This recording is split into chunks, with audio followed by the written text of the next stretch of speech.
सारनाथ से सिद्धार्थनगर के रास्ते नेपाल देश के लुम्बिनी तक की पदयात्रा के लिए बौद्ध भिक्षुओं का एक जत्था देर शाम बासी कस्बे में पहुंचा, जहां पर नगर पालिका अध्यक्ष बासी के प्रतिनिधि मोहम्मद इदरीस पटवारी व सर्व समाज के लोगों ने बौद्ध भिक्षुओं पर पुष्प वर्षा कर उनका स्वागत किया।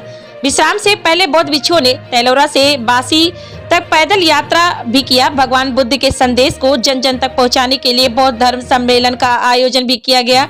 वहीं बौद्ध धर्म के अनुयायी ने बताया, भगवान बुद्ध ने सारनाथ में पहला उपदेश किया।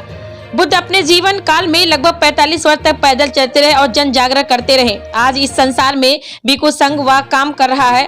बुद्ध का जो संदेश है उनको अपने जीवन में लाकर जीवन को सुखी बनाया जा सकता है। आज की युवा पीढ़ी नशे की लत के ओर बढ़ रही है, जिससे समाज व राष्ट्र को मुश्किलों का सामना करना पड़ सकता है।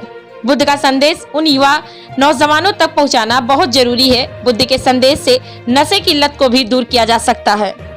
देखिए, भगवान बुद्ध ने सारनाथ में पहला उपदेश किया और पहले उपदेश में भगवान ने कहा, भिक्षुओं को आदेश किया, कहा कि भिक्षु चरत भिक्षवे चारिकं भोजन हिताय भोजन सुखाय, अर्थात भिक्षु चारिका करो बहुतों के हित और बहुतों के सुख के लिए।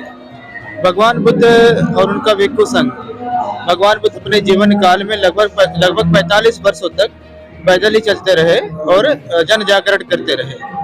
उनका भिक्षु संघ वही काम किया। आज भी संसार में उनका भिक्षु संघ वही काम कर रहा है। तो बुद्ध का जो संदेश है, पंचशील का सिद्धांत, आर्य अष्टांगिक मार्ग का सिद्धांत, उनके पारमिताओं का सिद्धांत, उनका करुणा मैत्री का सिद्धांत तो बहुत प्रासंगिक है।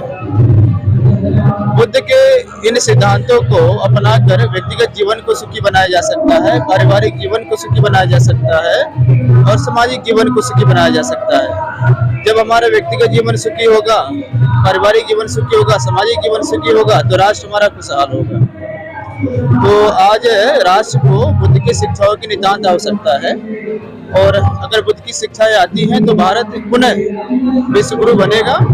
और हमें याद रखना चाहिए, भारत की केवल एक परंपरा, भारत का केवल एक धर्म जो विश्व धर्म बना है वो बुद्ध का धर्म है। भारत का केवल एक गुरु जो विश्व गुरु बना, जगत गुरु बना, वो बुद्ध है। तो बुद्ध की शिक्षाओं को जब पूरी दुनिया मान रही है, पूरी दुनिया उस पर चल रही है, तो हमें भी उसे अपने देश में प्रचार प्रसार करके आम जनता तक जो है ले जाना चाहिए। जैसे महाराज, आज जो नई पीढ़ी है वो नशा की ओर जा रही है, इस पे आप क्या कहेंगे? तो इसीलिए कह रहा हूँ ना मैं, पंचशील के सिद्धांत में जो है, जो 5वां शील है, सुरा मेरा मज प्रमाद ठाना वीर मणि सिक्का पदक समाधियामी, शराब जो है, जुआ, नशा जो है, इस सब से दूर रहने की शिक्षा दी बुद्ध ने। और आज तो आप सही कह रहे हैं कि बहुत सारे जो हमारे स्टेट है, महाराष्ट्र है, पंजाब है और अपना कलकत्ता है, चेन्नई है, वहाँ का जो यूथ है वो बहुत बुरी स्थिति में है। तो उन तक अगर बुद्ध के संदेश नहीं पहुँचेंगे, बुद्ध का ध्यान मार्ग नहीं पहुँचा उन तक, तो बहुत नुकसान हो जाएगा। और अगर युवा पीढ़ी हमारी नुकसान में चली गई तो हमारा देश बहुत पीछे चला जाएगा। क्या नाम है?